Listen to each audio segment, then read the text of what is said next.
भाजपा के वरिष्ठ नेता और पूर्व प्रदेश अध्यक्ष दिलीप घोष ने आज सुबह इको पार्क में अपनी नियमित सैर के दौरान मीडिया से बातचीत की। उन्होंने राज्य की कानून व्यवस्था, अभिषेक बनर्जी के हालिया बयानों और मुर्शिदाबाद की स्थिति पर तीखा हमला बोला।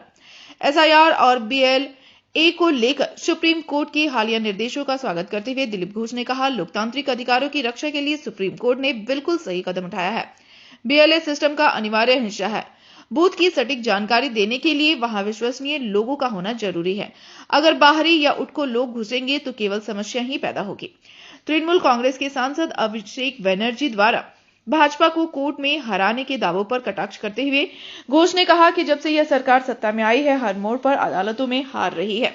उन्होंने कहा, जो लोग संविधान, चुनाव आयोग और अदालतों को नकार कर चुनाव जीतना चाहते हैं, उन्हें राज्य की जनता करारा जवाब देगी।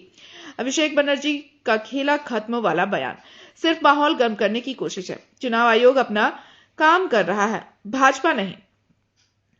अगर आप सच के साथ हैं तो एसआईआर से डर क्यों रहे हैं? राजगंज के वीडियो और स्वर्ण व्यवसाय स्वप्न कला हत्याकांड के मामले कोर्ट के रुख पर उन्होंने कहा कि पश्चिम बंगाल में स्थिति यह है कि पुलिस एफआईआर तक दर्ज नहीं करती। उन्होंने आरोप लगाया कि राज्य के सरकारी कर्मचारी तृणमूल के दावेदार बन गए हैं, जिससे उनका मनोबल गिर चुका है। उन्होंने उम्मीद जताई कि अदालत इस अराजकता को समाप्त करेगी। मुर्शिदाबाद के बेलडांगा में जारी तनाव व केंद्रीय बलों की तैनाती पर दिलीप घोष ने बेहद कड़ा रुख अपनाया।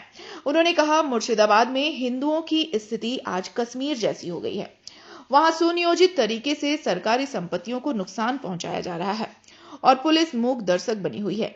आज यह सवाल उठ रहा है कि क्या मुर्शिदाबाद भारत और बंगाल का हिस्सा रहेगा? कश्मीर और बांग्लादेश जैसा माहौल जानबूझकर बनाया जा रहा है ताकि लोकतांत्रिक व्यवस्था को बिगाड़ा जा सके। এসআইআর বিজেপি করছে না, আমরা চাই এসআইআর ঠিকঠাক হোক, যেটা নির্বাচন কমিশন করছে তার সঙ্গে আমরা আছি। আর সেইটা করতে ওনারা দিচ্ছেন না কেন? এটার ভয়। সত্যের সঙ্গে থাকতে এত ভয় কেন? সত্যকে দেখলে ভয় পান কেন? সত্যের সামনাসামনি করুন না। সারা দেশে সমস্ত পার্টি সহযোগিতা করছে, আপনার কেন করছে না? এসআইআর ইস্যুকে কেন্দ্র করে গত বেশ কয়েকদিন ধরে দেখা গেল গোটা রাজ্য জুড়ে জ্বলন্ত ছবি, কোথাও আগুন জ্বলছে, কোথাও জিডি অফিসের সামনে ঘেরাও, একাধিক ছবি। তৃণমূল কংগ্রেস, আপনাদের অভিযোগ তৃণমূল কংগ্রেস করছে, কিন্তু বিজেপি তাই পাল্টা কি সত্যি রাজ্যের মাটিতে রাজনীতির ময়দানে খেলতে পারছে? বিজেপি সিস্টেমের মধ্যে কাজ করছে। টিএমসির সব নেতা এমএলএ নেমে গিয়ে গুন্ডাগর্দি করছে, মারপিট করছে, আমাদের নেতাদের মারতে মারতে তাড়িয়ে দিচ্ছে, পুলিশ দাঁড়িয়ে দেখছে।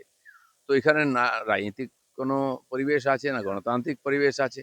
পঞ্চায়েত ইলেকশন, মিউনিসিপ্যালিটি ইলেকশন হলে নমিনেশন থেকে নির্বাচন, পোলিং পর্যন্ত ঠিক একই দৃশ্য দেখি আমরা। এবারে এসআইআরই করতে দেওয়া হচ্ছে না। ভারতবর্ষে এসআইআর প্রথমবার হচ্ছে না, এর আগে 11 বার হয়ে গেছে, কখনো এই পরিস্থিতি আসেনি। আর সব রাজ্যে হচ্ছে, খালি পশ্চিমবাংলায় এই পরিস্থিতি কেন হচ্ছে? তার মানে টিএমসি কোনো সিস্টেম না মেনে জোর করে জিততে চাইছে, তখন এই সমস্যা তৈরি হচ্ছে। 23 জানুয়ারির মধ্যে স্বপন কামিল্লা খুনের অন্যতম মূল অভিযুক্ত রাজগঞ্জের বিডিওকে সুপ্রিম কোর্ট নির্দেশ দিয়েছে কোর্টে হাজিরা, নিম্ন আদালতে হাজিরা দিতে হবে, যেখানে তার শুনানি চলছে। দেখুন, আইনি প্রক্রিয়া যখন চলছে একটা ঘটনা নিয়ে। कोलकाता से ब्यूरो रिपोर्ट, पीवीटीवी न्यूज।